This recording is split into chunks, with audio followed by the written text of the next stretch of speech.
Good evening. My name is Eli Paul, and I head up the Missouri Valley Special Collections for the Kansas City Public Library. Welcome to our program tonight.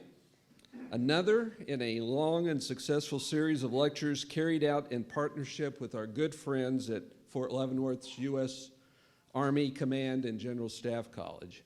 I want to thank all of you for attending this and earlier lectures in this series.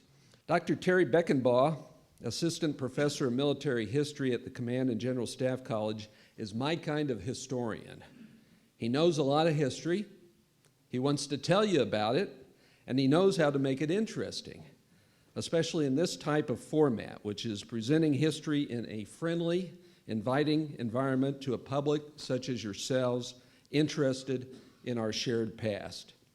It has been a long, hard, but informative and even exciting march through this time period of the Civil War, and Terry has been one of our trusted guides during this series. A quick search through the library's website finds that Terry has presented talks here on the Battle of Wilson's Creek, on the Civil War's first year, 1861, and its effect in Missouri, and on the Battle of Antietam. He's participated in Staff College panel discussions here on President Lincoln and on the Battle of Gettysburg. And he's thrown in a talk on Genghis Khan, just to keep us all on our toes. He's also been a guest on the Steve Kraske radio show. I think at this rate he has the makings to become the next Richard Norton Smith, Michael Beschloss talking head. But until that time, we plan on keeping him right here. Tonight, Terry will speak on the politics of war. Now, of course, if this talk had been two days ago, I think the title would be The War of Politics. Nevertheless, tonight, Terry is going to examine for us the leaders of the North and the South, the issues and ideologies they debated, sometimes violently, and how the wedge issue, elbows flying, partisan politics of the day played out during the late, great unpleasantness. Was there a failure of leadership? Terry has some ideas to share on that. Please welcome back, Terry Beckenbaugh.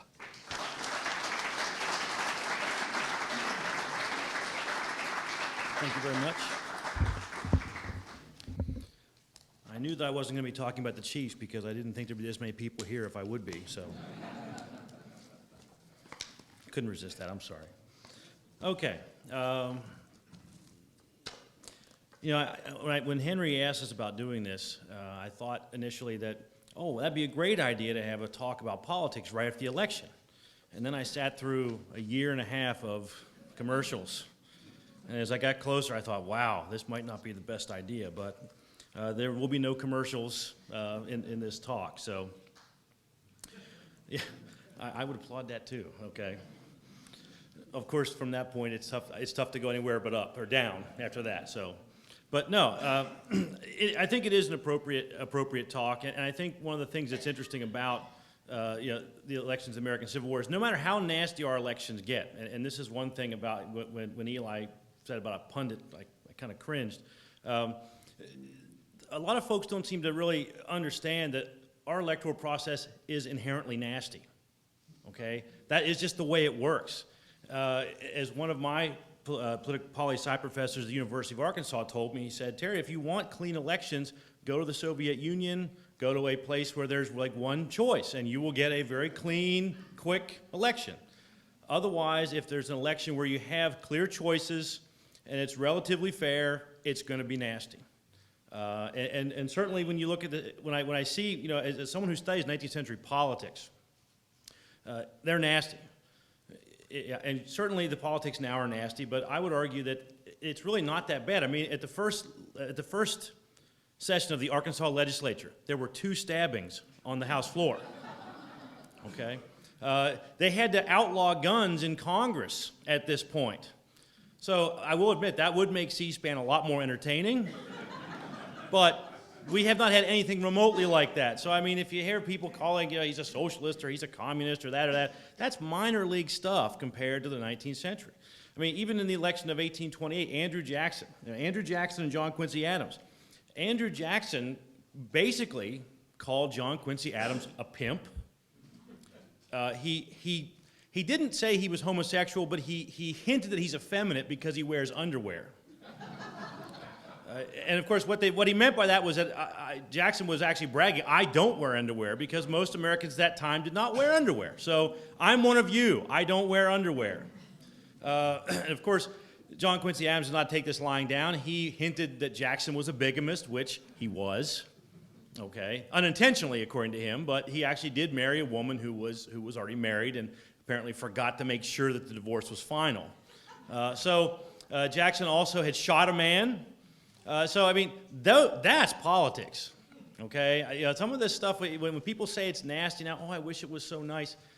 It's really never been nice. And, but for all the nastiness, we've only had one election in our country's history that's resulted in violence, and that's the 1860 election, okay? And that's what I'm going to talk about today, why it became violent, okay, even though it didn't become violent right away. But there's a lot of reasons why the election of 1860 resulted in a conflict, a major one. And realistically, I could take up the whole time talking about why the reasons for why there was a war, okay? I don't have time to do that.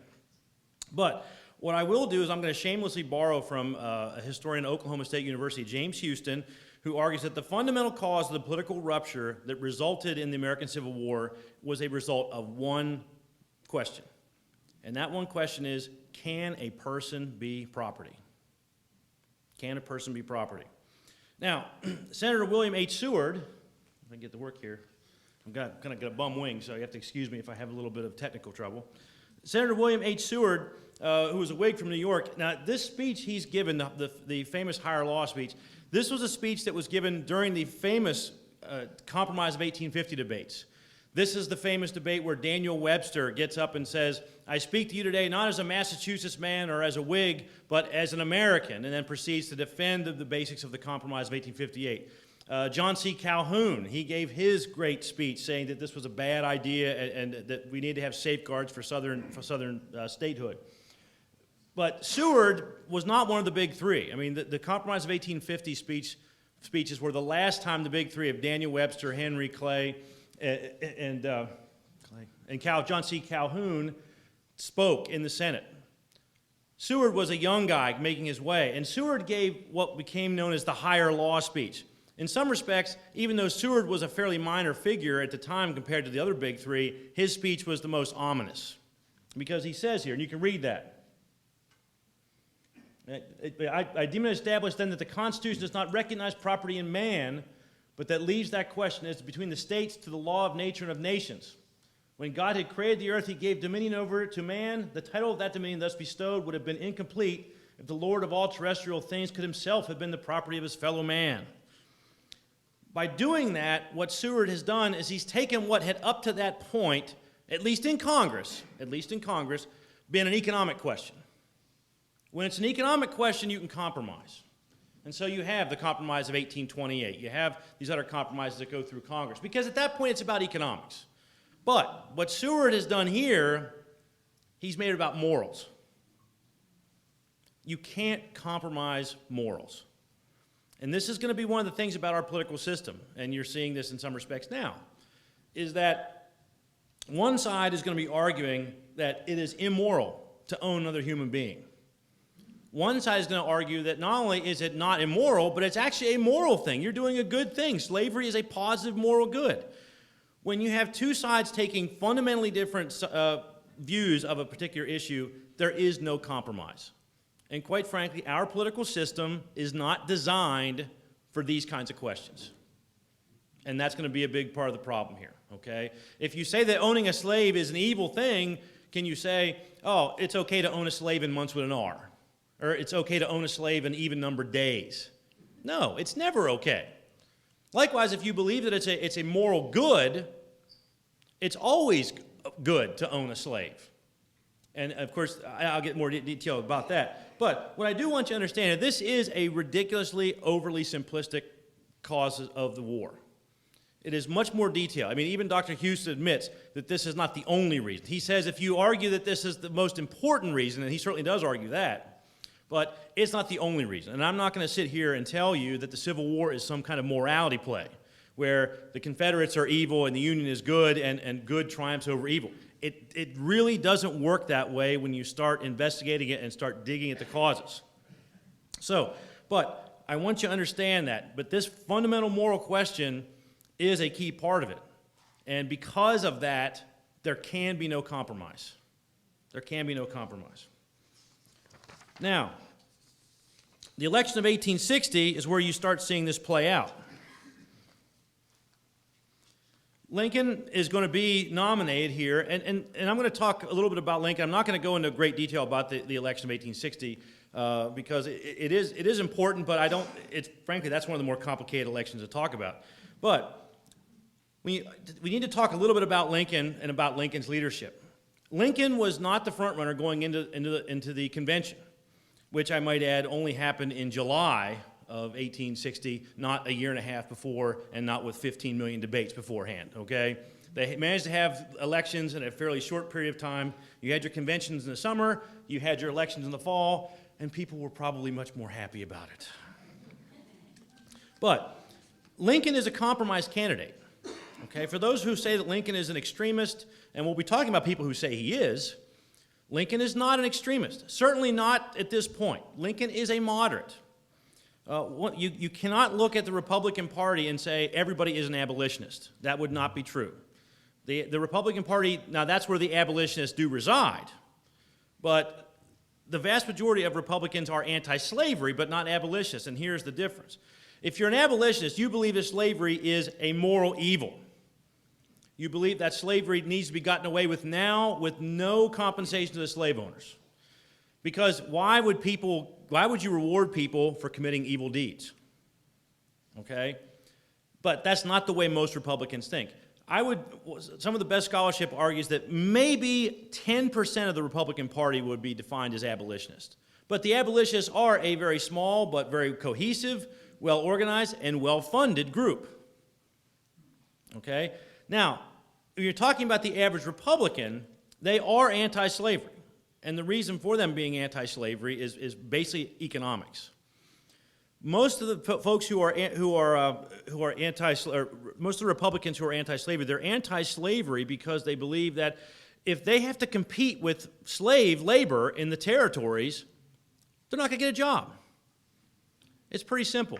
If you're an immigrant, or let's say your family's from Pennsylvania, where I grew up, you're not going to have much land. You look at the West, you look at Indiana, Illinois, Iowa, and you say, wow, there's a lot of farmland out there and not a whole lot of people. That'd be a good place to go. But I'm dead broke. It's going to take me a lot of money to get up there, or to get out there.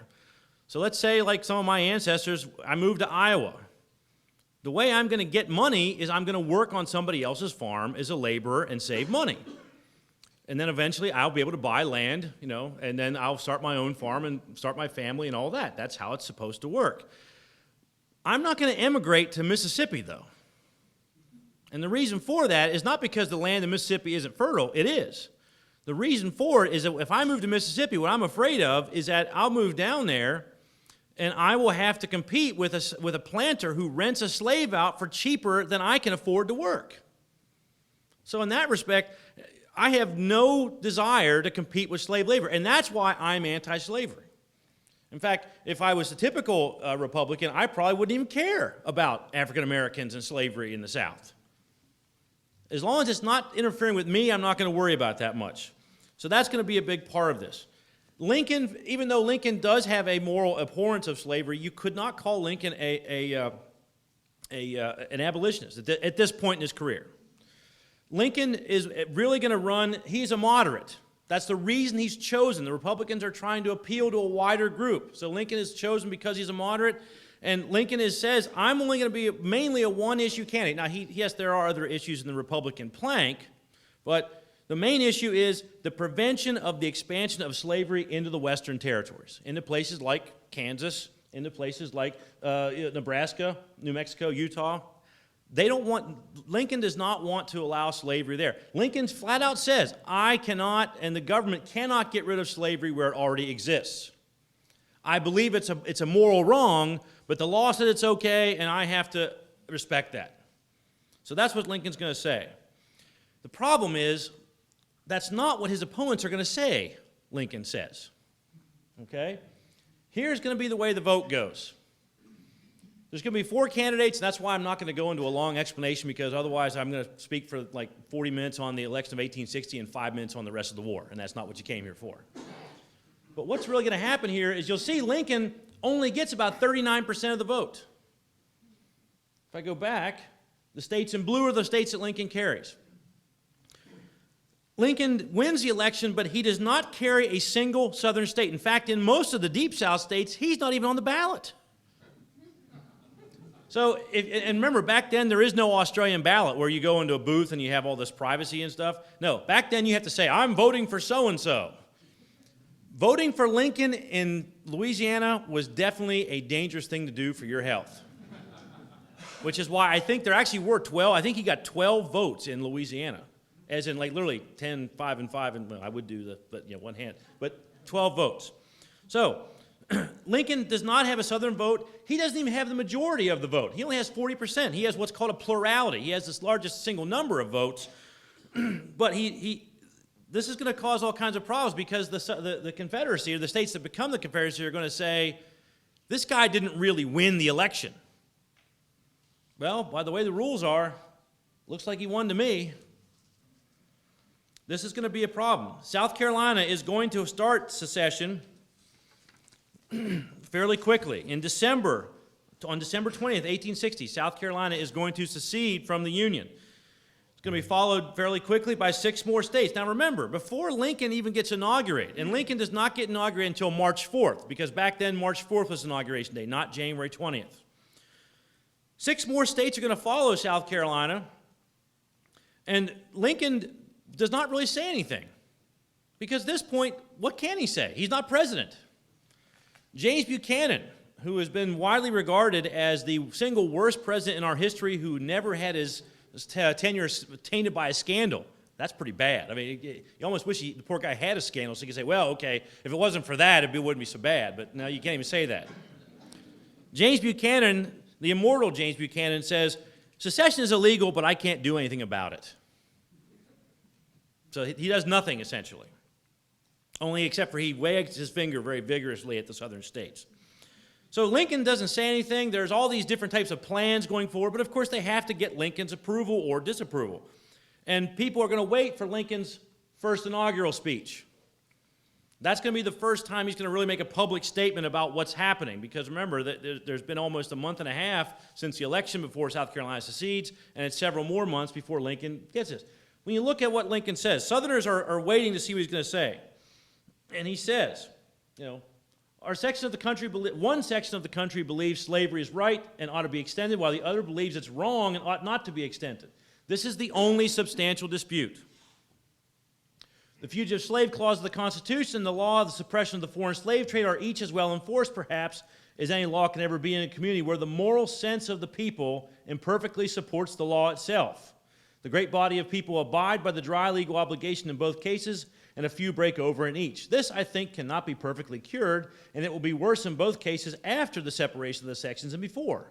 The foreign slave trade, now imperfectly suppressed, will be ultimately revived without restriction in one section, while fugitive slaves, now only partially surrendered, would not be surrendered at all by the other.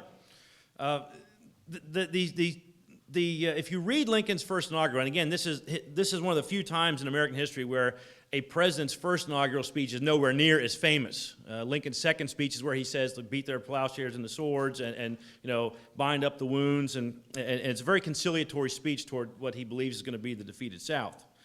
This one, Lincoln basically he goes on to say, he will not interfere with slavery where it already exists. And he said, there's no way that Lincoln can give the seceded states what they want without totally alienating the people who voted for him. I mean, this is essentially what the South is asking Lincoln to do, is to repudiate his whole platform. Remember, the Republican Party has one big plank: prevention of the expansion of slavery into the territories. And Southerners say, if you allow slavery in the territories, We'll come back. Well, Lincoln said, what's the point of me being elected then?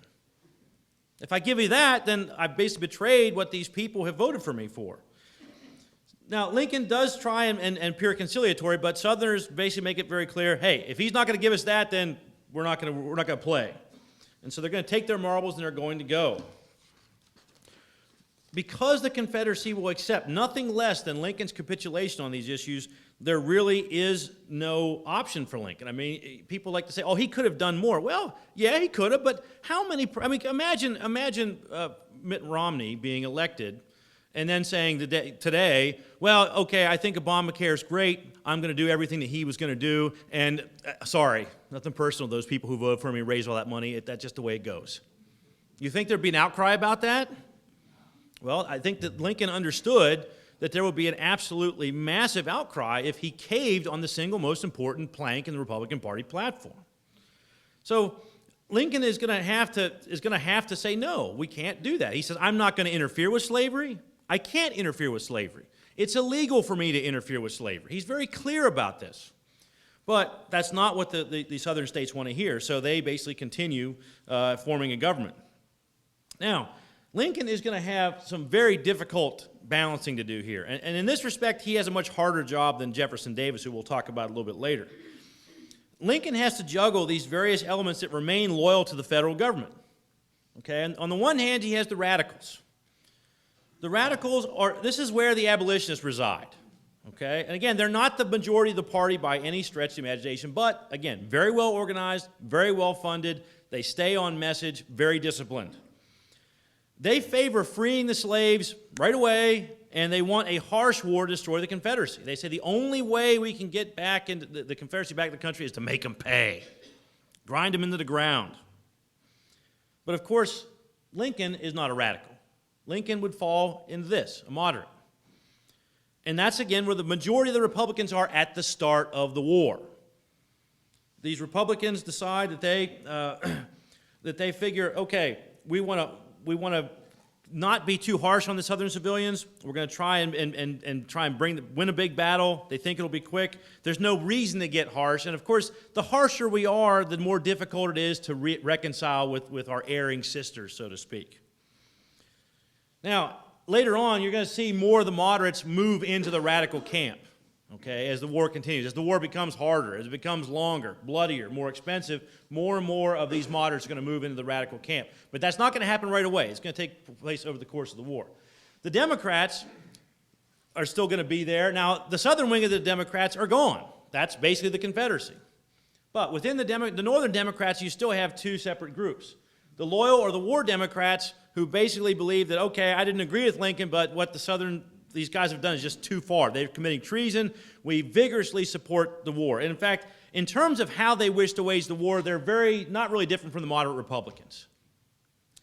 But the group that's going to cause Lincoln a lot of grief are the Copperheads. Okay, and that's a name that, interestingly enough, the name Copperhead was given to the Copperheads by Ohio Republicans who argued that these guys were treasonous like snakes in the grass. But the Copperheads embraced that idea, and what they did was on a copper penny, and pennies were called coppers at that time, there was on the one side of it, on the head side of it, was a outline of the goddess of liberty. So they embraced that and said, yes, we're Copperheads, and so they would wear with the liberty goddess side facing out on their lapels to show that they were Copperheads and they were disagreeing with the Lincoln administration's program. The Copperheads are going to be constantly screaming at Lincoln for civil rights violations. They're going to constantly be telling Lincoln that and the American people that this is a war to free the slaves, this is a war for black equality, and frankly, some of their rhetoric is going to get downright ugly, even by 19th century standards. And believe me, 19th century standards are a lot different than our standards today. So it's going to be ugly even by those standards. These guys are also going to be arguing that we should just let the Confederacy go. Most of them are strict constructionists. They believe that the Constitution doesn't not forbid slavery. The Constitution does not forbid secession, and therefore we should just let them, the erring sisters, they may be erring sisters, but we should let them go, and maybe in the future they'll come back. Okay? So this is what Lincoln has to deal with here. Okay? He's got these different groups. The tricky part is he has to at least balance it so that the majority of these people are still going to support the war effort. This is going to be no small feat, because everybody has an idea about how the war should be waged. Everybody's going to say at some point in the war, Lincoln is a moron. You would not believe, if you go back and look at the newspapers, just how much criticism there is of Lincoln and how he's waging the war. Even in his own party. In fact, the worst critics of him, other than the Copperheads, are the radicals. He's too soft. He's too weak. He needs to be harsh. He needs to make these Confederates pay. Well, that's not going to help them that much, but nonetheless, Lincoln has to figure out how to deal with. One of the reasons why Lincoln is considered our greatest president is because he is an incredibly pragmatic leader. Lincoln is able to learn from these guys, and by the end of the war, Lincoln is in some respects, he's playing chess, and he's several moves ahead of the Copperheads, he's several moves ahead of the radicals as well, and he's able to co-opt and steal their thunder before they're able to get too powerful. And he is, again, there's a reason why people think of Lincoln as our greatest politician, and believe me, in light of the last week, I don't mean that as an insult, okay? Now, I want to talk a little bit about the Emancipation Proclamation, about how that is reflective of the balancing act that Lincoln has to do. The problem that Lincoln has to deal with is that the Emancipation Proclamation is not something that happens right away. I mean, for those folks who say that Lincoln is this wild-eyed radical, all you got to do is study the Emancipation Proclamation. If Lincoln was a wild-eyed radical, it would have been secession on December 20, or actually on March 4th, and then March 5th, Lincoln pronounces the Emancipation Proclamation. The problem is the American people probably wouldn't have supported him at that point. I mean, Lincoln can say what he wants, but Lincoln is not like, you know, a magician, Shazam, and it happens. Lincoln has to understand the political realities, and frankly, even though he doesn't have polls in those things, I think Lincoln has a very good sense of the pulse of the American people. Because Lincoln believes that the majority of Southerners, white Southerners, are actually loyal. He believes that that basically white Southerners have been dragged and duped by the slave owners, the planters who control the Confederate governments. And basically, once these people have been, you know, given the truth, so to speak, they will come back to a country that welcomes them. So that's another reason why Lincoln does not want to be harsh. I mean, there's no better way to turn someone against you than to destroy their home and kill their livestock. People tend to take that fairly personally. So what Lincoln has to do is, if he also, another problem here with the Emancipation Proclamation, if he goes right away and does it, he might as well kiss Missouri, Kentucky, Maryland, Delaware goodbye, because these are states that stayed loyal to the Union, and of course, it's going to be very tricky to do that. Those states don't want to give up their slaves. Remember, slaves are an ungodly expensive commodity. I think I've said it before in my talks here, but rough numbers, if you're talking about a prime field hand, you know, you're talking about an 18 to 21-year-old male in good health, you're talking about roughly in 2012 dollars the cost of a small SUV. Okay, so when you talk about people owning slaves, we're not talking about, oh, they went down to the store and went to the slave mart and they took some pennies with them and bought a slave. A slave is a tremendously expensive commodity. And of course, if that slave is freed or runs away, you're SOL. That's going to be a problem here. Another problem Lincoln has to deal with is, quite frankly, there is a tremendous amount of deep-seated racial prejudice in the North. If Northerners were, and this is why I say you can't make the Civil War strictly into a morality play, if Northerners were so kept up on making the slaves free and ensuring equal rights for African Americans, why then was the Civil Rights Act not passed till 1964? Okay? That's something you have to think about here. Especially in the Midwest, you know, in fact, Iowa passes a law that says blacks can't come into the state. And if they come into the state, they have to leave. They can't stay. They can't settle down and put down roots. So what Lincoln has to do here is he has to balance the radicals who are screaming at him, hey, we need to free the slaves now, with the moderates in the border states, because remember, Missouri is a very strategically vital military area. If the Federals lose Missouri, it's going to cause all kinds of problems militarily, because by this point the war has started. Now, another problem Lincoln has is that Lincoln says that when he said that he didn't believe he could free the slaves, he was serious. Now, you have to remember, Lincoln is also a tremendous lawyer. Lincoln says, if I just free the slaves, I'm violating people's Fourth Amendment rights to life, liberty, and property without taking their due process away. He can't do that. Slavery is recognized in the Constitution, at least implicitly, even though if you look on the Constitution, you will not find the word slave. It's addressed 3 separate times. So Lincoln is going to have to figure out a way to take this away from the Confederates. And Lincoln is coming around to the idea by the summer of 1862 that the slaves are vital to the Confederate war effort, which they absolutely were. Lincoln is also under pressure from abolitionists to free the slaves. Frederick Douglass urges Lincoln to enlist blacks to fight for the Union because he claimed the Confederacy was doing so. Horace Greeley argues on August 20th, 1862, in an editorial entitled "The Prayer of 20 Millions," that Lincoln was kowtowing to slave owners and not being harsh in prosecuting the war. It also accused Lincoln of not willing to win the war because freeing the slaves would win the war. And so Lincoln comes back with this very famous passage, which you probably heard, my paramount object in this struggle is to save the Union and not to either save it or destroy slavery. If I could save the Union without freeing any slave, I would do it. If I could save it by freeing all the slaves, I would do it. And if I could save it by freeing some and leaving others alone, I would also do that.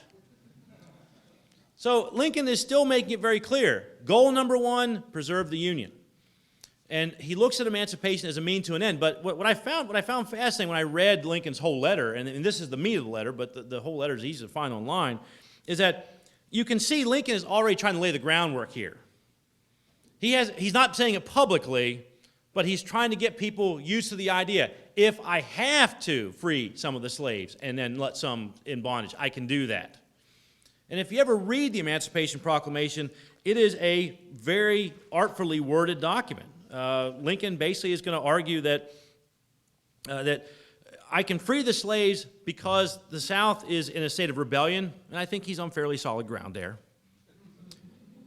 And therefore, it's under martial law. Constitutional protections are not guaranteed under martial law. And he also argues in the laws of war that when one side is using a resource to wage the war, the other side has every right to remove that resource from the other side in fighting the war.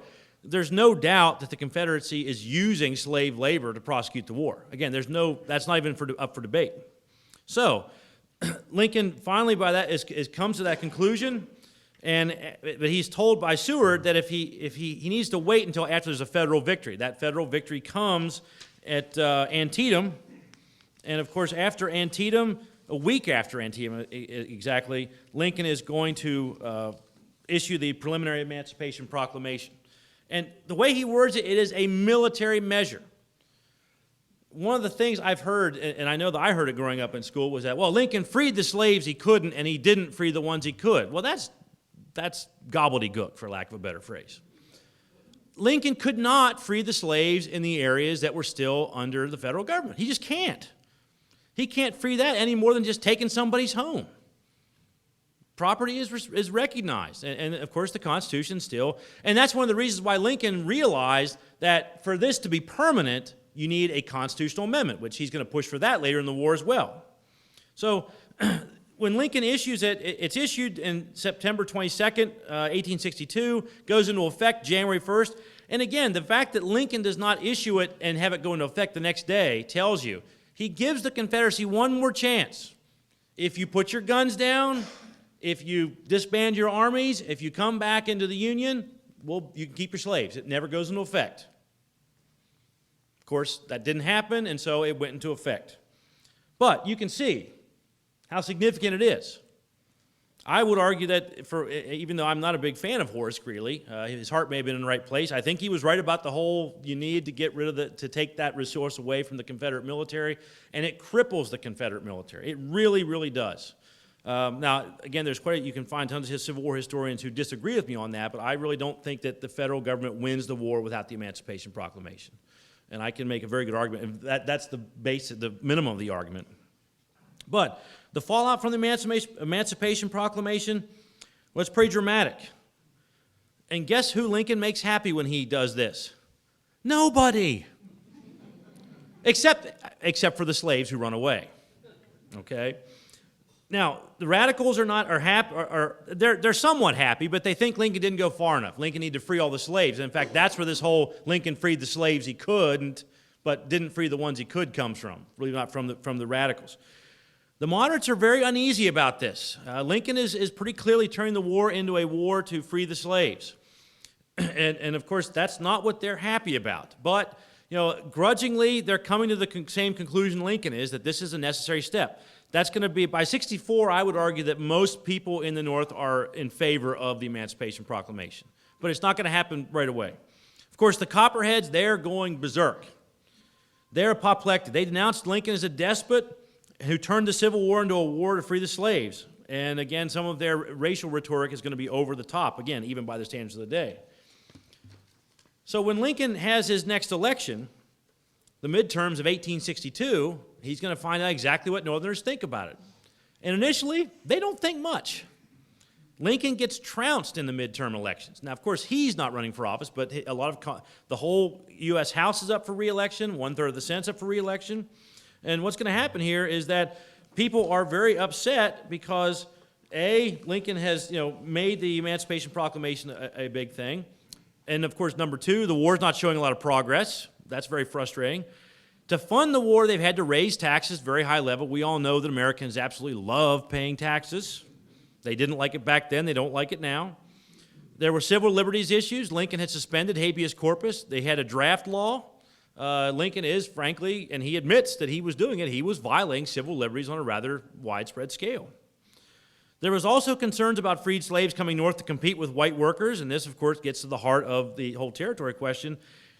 And so, basically, the Lincoln's party loses 20 seats, let me find the exact number, 20 seats in the House, and they gained 3 seats in the Senate, but the Senate was not elected by the people at that point. They're still elected by the House, or by the state governments, So, Lincoln, you can tell at this point, people are not exactly thrilled with Lincoln, but the full impact of the Emancipation Proclamation by November of 62 has not yet been felt. Remember, it hasn't even gone into effect yet, so that's not really fair.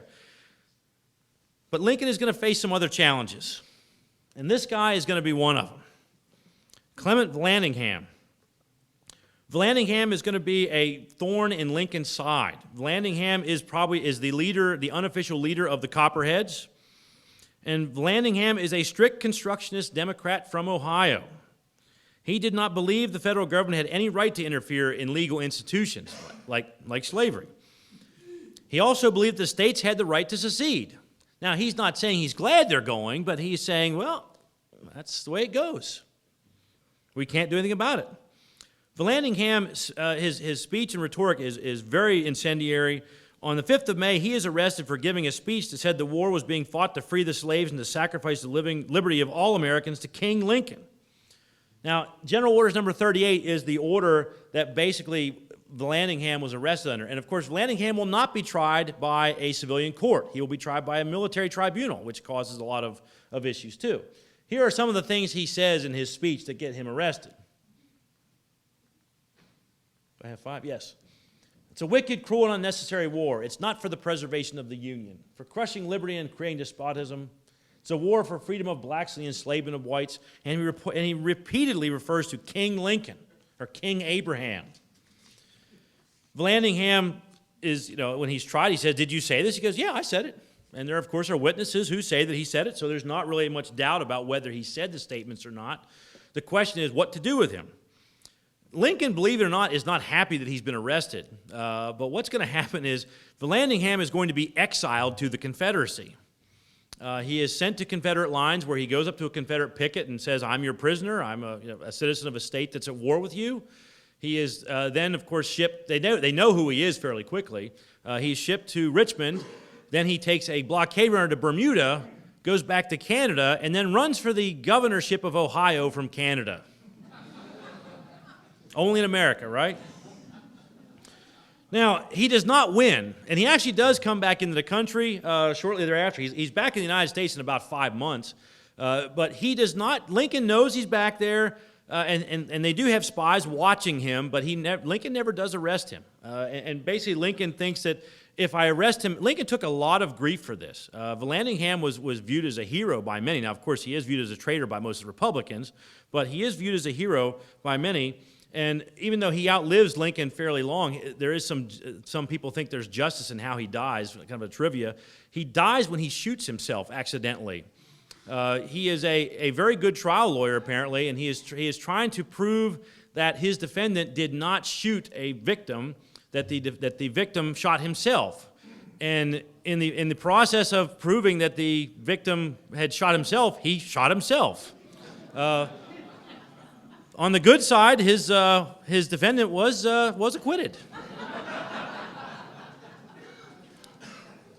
So Laningham is kind of a polarizing figure as the Copperheads, and he is viewed by many as a big tester of civil liberties. But he does manage to stay out of jail, even though he's still very controversial.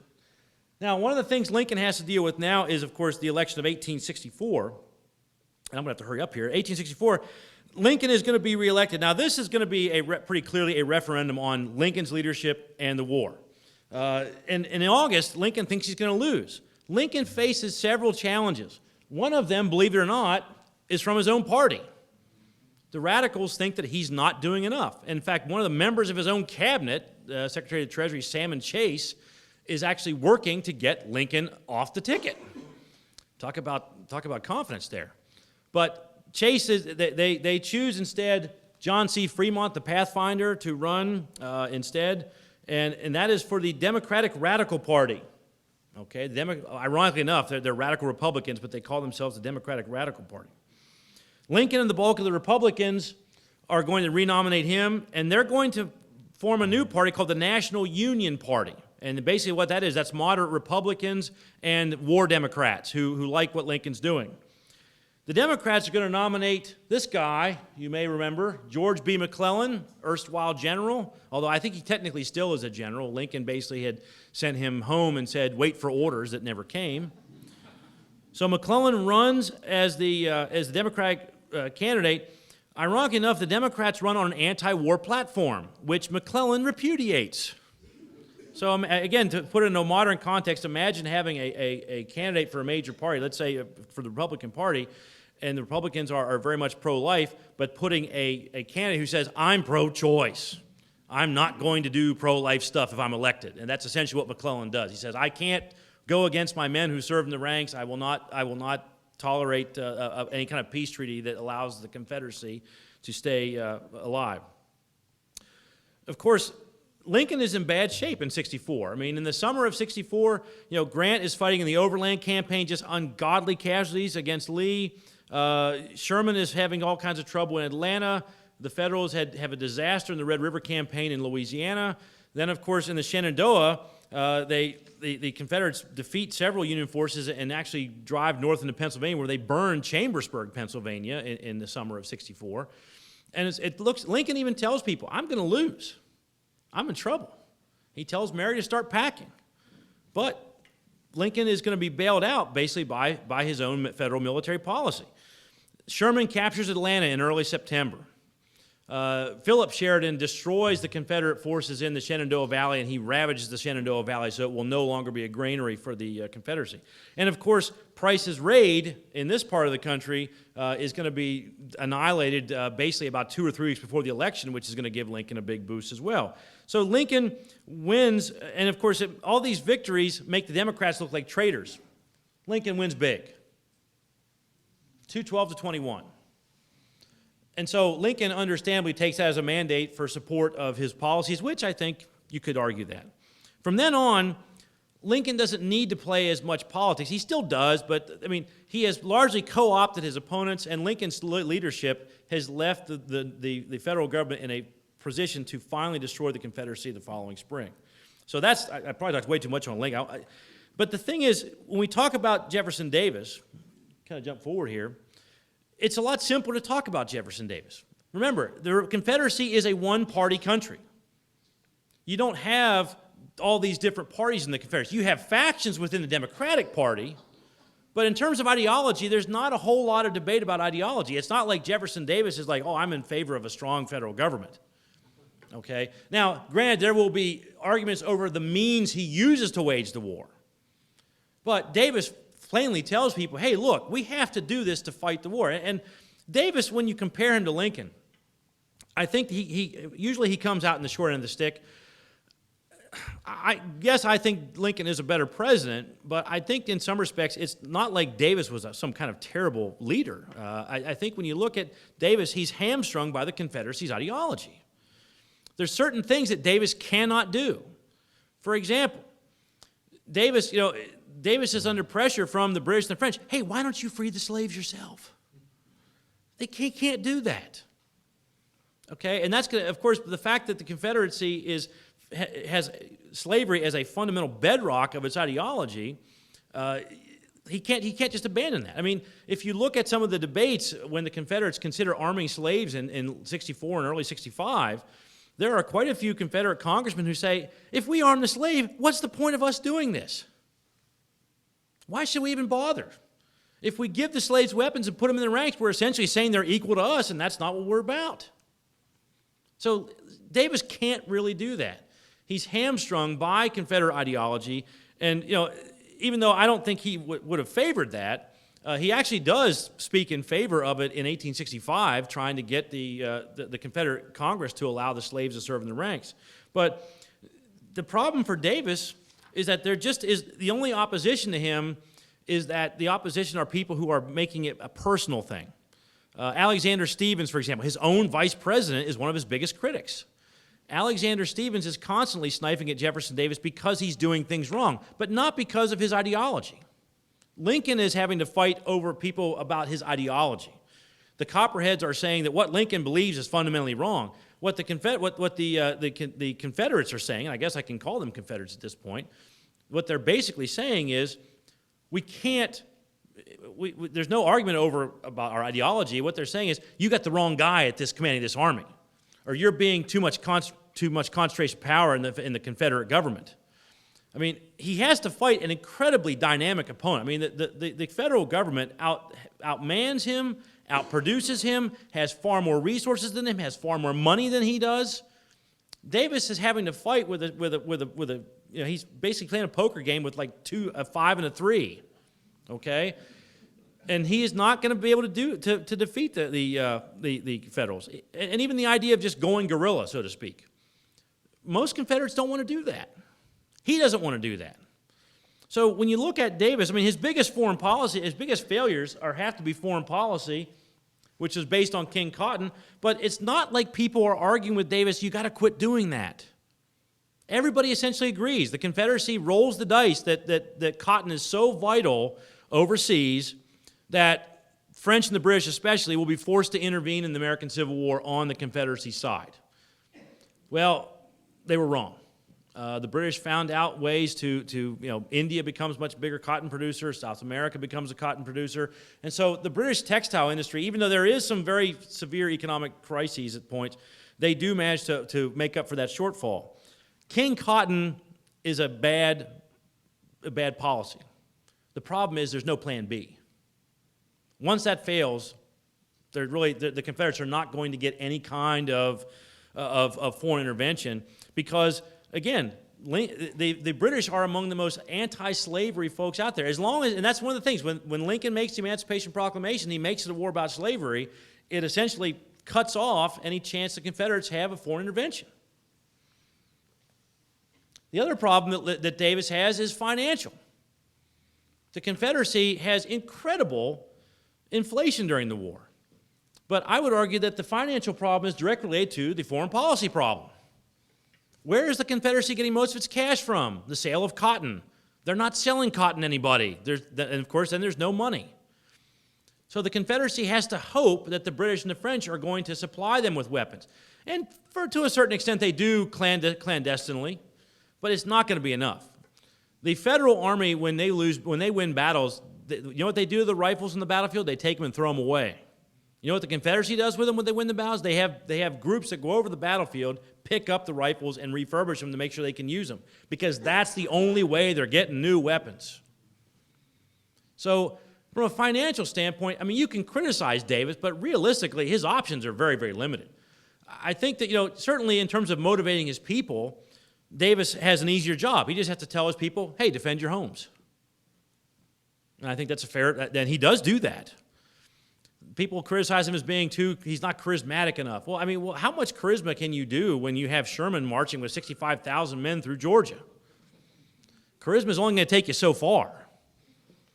So I think when you look at Jefferson Davis, he doesn't have the same kind of political fights Lincoln does. Most of his fights, again, deal with civil liberties. They deal with in terms of how to fight the war, but they're not about ideology. And Lincoln has to fight with ideology. And of course, Lincoln is going to use the ideology against the Confederates too. That's who Davis has to fight ideologically. He has to fight Lincoln. And even there, he's fighting with a short hand.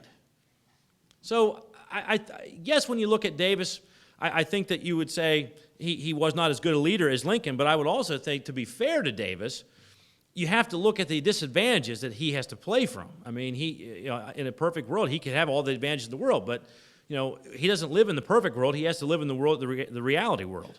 And so Davis, granted, he bottom line is he's been criticized as a poor leader in comparison to Lincoln, but I really believe that Davis had the harder job. It was a lot easier for him to motivate his people, and of course, but what really kills them is the Confederate government's embrace of the pro-slavery ideology. The world is changing. The world history is leaving the Confederacy behind. And a lot of people in the policymaking positions don't realize that. Davis does not realize it at first either. He does come to realize it by 64, but of course by that point it's too late. Nobody's going to bet on a losing horse at that point. By the time 64 comes around, it's very clear that the Confederacy is not capable militarily of defeating the federal government. It just is not going to happen. And so Davis is essentially limited to hoping for a miracle. And as they say at CGSC, hope is not a plan. So with that, I thank you very much, and I will open up the floor to questions.